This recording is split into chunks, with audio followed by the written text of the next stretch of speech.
The silence of Ward 4 is broken by a mechanical chime. You stare at the console, your blood turning to ice. The call is coming from room 412, a room that's been padlocked for a decade, and yet the light is pulsing, waiting for you to answer. Welcome, creepy souls. Tonight we descend into the shadows of the graveyard shift. When the sun goes down, the thin veil between our world and the unthinkable begins to fray. You aren't alone in the dark. You're just the only one with a pulse. First, a nurse discovers that some patients never truly check out of a derelict hospital wing. But that's just the beginning. Stick around for our final tale, where a gas station cashier realizes the polite stranger at his counter isn't showing up on the security monitor. No reflection, no heartbeat, no way out. Turn off the lights, and let's dive in. The smell of a hospital at 3 a.m. isn't just bleach and floor wax. It's something deeper. It's the scent of stale oxygen, industrial-grade detergent, and that metallic tang of old blood that seems to live inside the very walls of St. Jude's. My name is Sarah, and I've been a night shift nurse for 6 years. You get used to the quiet. In fact, you crave it. The daytime is a chaotic mess of screaming monitors and grieving families. But the night is supposed to be mine. I sat at the reception desk of the South Wing, the glow of my monitor the only thing keeping the shadows at bay. My coffee had gone cold, a thin film forming on the surface, mirroring the stillness of the corridor. Everything felt heavy. That's the only way to describe it. Usually the hum of the HVAC system provides a comforting white noise, but tonight it sounded like labored breathing. I was finishing up the charts for Ward 3, my pen scratching rhythmically against the paper. Scratch, scratch, scratch. I stopped. I realized I wasn't the one making the sound anymore. I looked down at my hand. My pen was still, but the scratching continued for a second longer, coming from the wooden underside of the desk. I pulled my legs back instinctively, my heart giving a small, sharp thud against my ribs. Mice, I whispered to the empty hallway. But even as I said it, I noticed the temperature. The air hadn't just turned cold, it had turned thin. And then I smelled it. Not bleach, not medicine. It was the faint, cloying scent of lilies, the kind people bring to funerals when they want to hide the smell of decay. The console on my desk hissed. It was the old nurse call system, a relic from the 90s that we only kept because the hospital's budget was bleeding dry. Beep! A single red light began to blink on the panel. My eyes tracked to the number labeled next to it, room 412. My breath hitched. I didn't want to look, but I had to. Room 412 wasn't on this floor.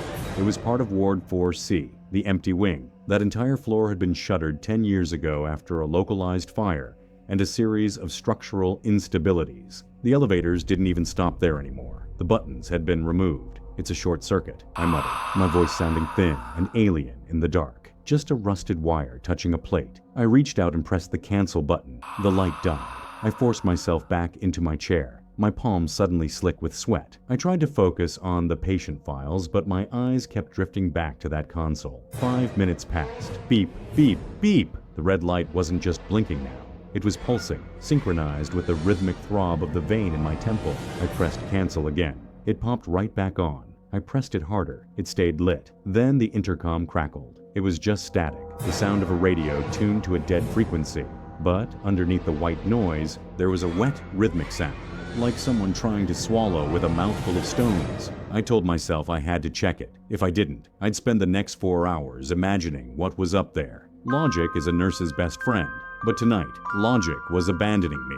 I took the service stairs. Each step echoed, the sound bouncing off the peeling yellow paint of the stairwell. As I reached the landing for the 4th floor, the air changed. It was thick with dust and that same funeral lily scent, now so strong it made my eyes water. The heavy fire doors to Ward 4C were chained, but the gap between them was wide enough to see through. I flicked on my flashlight. The beam cut through the darkness, revealing a hallway frozen in time. Gurneys with rusted wheels sat abandoned. IV stands stood like skeletal sentinels. Then I saw it. At the far end of the hall, the light above room 412 was on. Not a flickering bulb, but a steady, warm glow. I pulled on the chains, more out of frustration than courage. To my horror, the padlock wasn't locked. It fell away with a heavy clap, hitting the floor.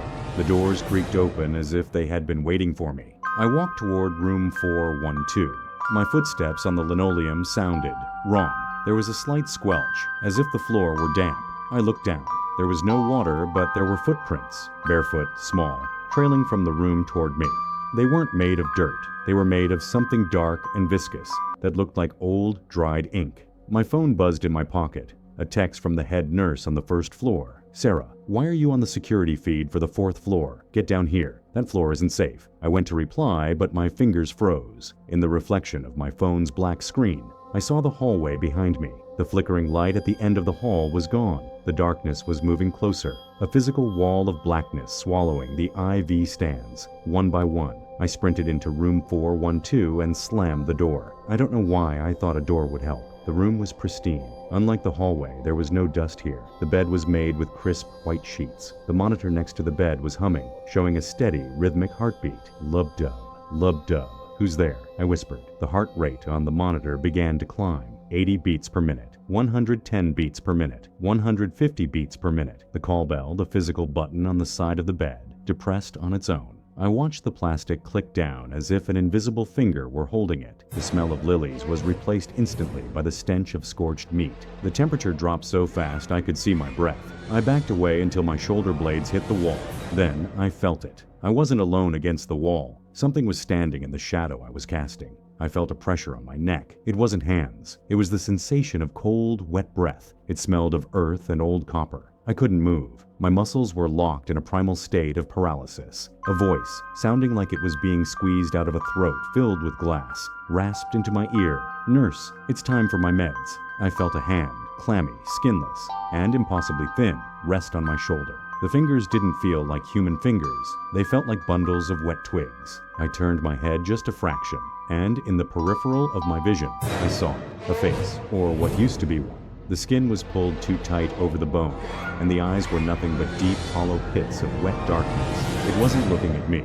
It was looking through me. The monitor flatlined. The sound, a single, continuous, high-pitched scream of electronics, tore through the room. I didn't think. I screamed, shoved the entity with a strength I didn't know I had, and bolted. I didn't use the stairs. I ran to the elevator, hitting the button frantically. To my shock, the doors opened instantly. I dived in and hit G for ground. As the doors closed, I saw it standing at the end of the 4th floor hallway. It wasn't running. It was just standing there, holding the call bell cord in one hand, waving slowly with the other. I quit that night. I didn't even go back for my bag. The hospital administration tried to tell me it was a hallucination caused by exhaustion, but they couldn't explain the bruises on my shoulder. 5 distinct blackened finger marks that stayed on my skin for 3 months. I moved to a different city. I took a job in a dental clinic. No night shifts, no wards, no call bells. But the fear hasn't left me. It's been a year, and I still can't sleep in total darkness. Last night I was lying in bed, almost drifting off when I heard it, a faint electronic hiss coming from my bedside table. I don't have a nurse call system in my house. I don't even have a landline. Beep. My heart stopped. I looked at my phone.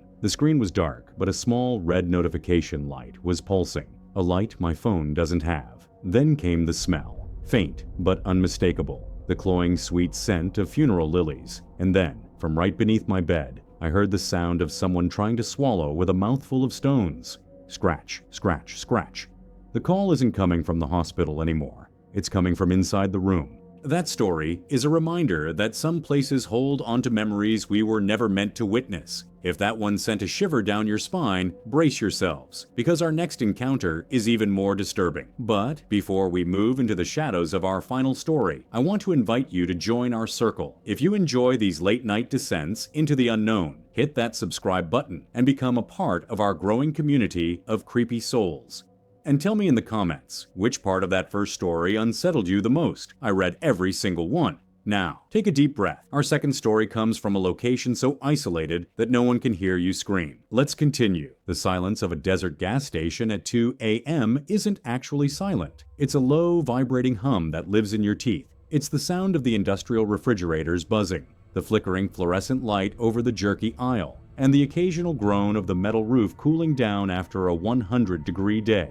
My name is Elias. I've worked the graveyard shift at this Shell station off Route 62 for 3 years. It's a boring job, and that's why I like it. I spend most of my time leaning against the linoleum counter, scrolling through my phone, or watching the dust motes dance in the sterile light. The air always smells the same, a mix of stale coffee, burnt hot dogs from the roller grill, and the faint chemical tang of gasoline wafting in from the pumps. Tonight felt routine. I was counting the register till the crisp snap of $20 bills providing a rhythmic soundtrack to the night. But then the atmosphere shifted. It wasn't a sound, but a feeling, like the air had suddenly lost all its moisture. My skin felt tight, itchy. I looked up and noticed a scent that didn't belong. It wasn't gas or coffee. It was the smell of wet ozone, like the air right before a massive lightning strike, mixed with something sweet, like rotting peaches. I checked the thermostat. It read 72 degrees, but I could see my breath misting in the air. The ding of the door sensor usually makes me jump if I'm lost in thought, but this time there was no sound. I was looking down at the lottery ticket display when I felt a shadow pass over the counter. I looked up expecting to see a weary trucker or a local drunk.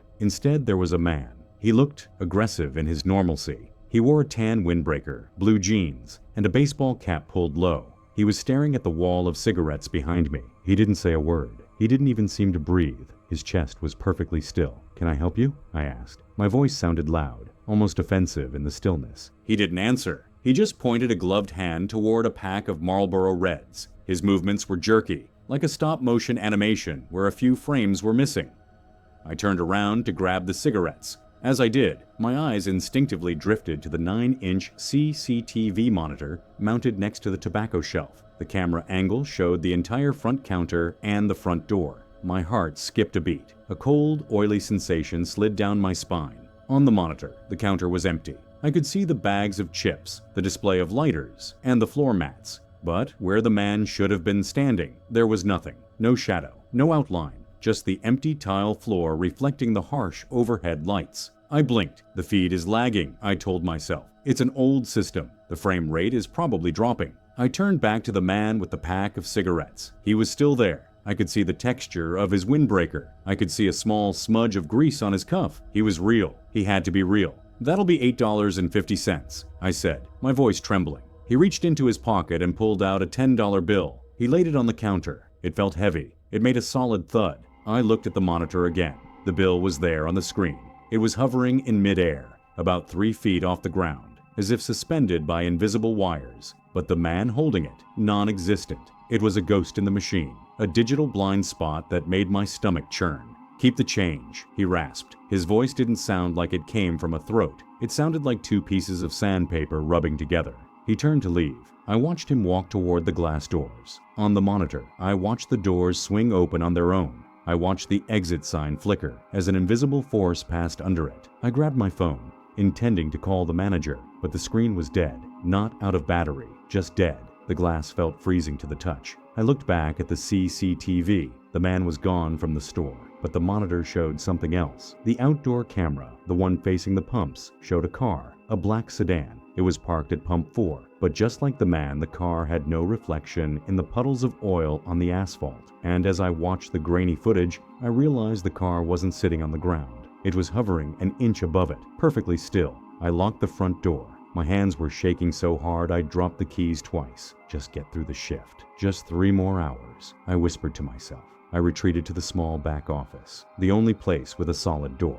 I sat on the floor, staring at the bank of monitors. Suddenly, every screen went to static. The humming of the refrigerators stopped. The lights in the store died one by one, leaving only the dim red emergency exit glow. In the absolute silence, I heard it. Step, squelch, step, squelch. It was coming from the walk-in cooler, the sound of wet footsteps on the linoleum. But I had locked the front door. There was no other way in. I huddled in the corner of the office, my heart hammering against my ribs like a trapped bird. The smell of rotting peaches flooded the room, thick and suffocating. I closed my eyes, praying for the sun to rise. Then the office door, the one I had deadbolted, creaked open. I didn't hear the hinges. I felt the air pressure change. I felt a presence enter the tiny room. It was a heavy, cold weight that seemed to suck the heat out of my body. I didn't open my eyes. I couldn't. I felt a hand, long, spindly fingers, touch the top of my head. The touch wasn't skin-like. It felt like cold, wet parchment. The fingers traced the line of my hair,